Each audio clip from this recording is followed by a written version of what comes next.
C'est sans aucun doute la principale avancée enregistrée par le collectif pour la Guyane décollée depuis la démission de son leader charismatique, Michael Moncé.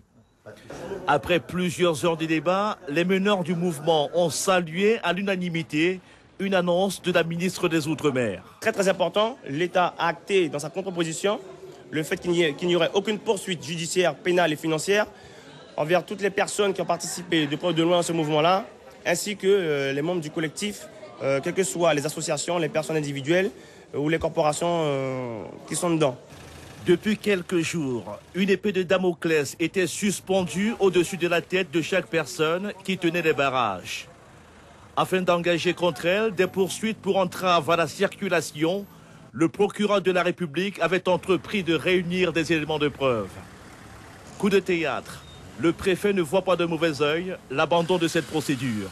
Ça veut dire concrètement que je ne donne pas d'ordre à monsieur le procureur de la République dans ce qu'il a à faire ou à ne pas faire, mais qu'en revanche, je ne suis pas hostile à ce que, dans une mesure d'apaisement, les éventuelles plaintes ou les éventuelles démarches judiciaires qui pourraient être faites par l'administration à l'occasion de ce mouvement n'aboutissent à aucune procédure de ma part.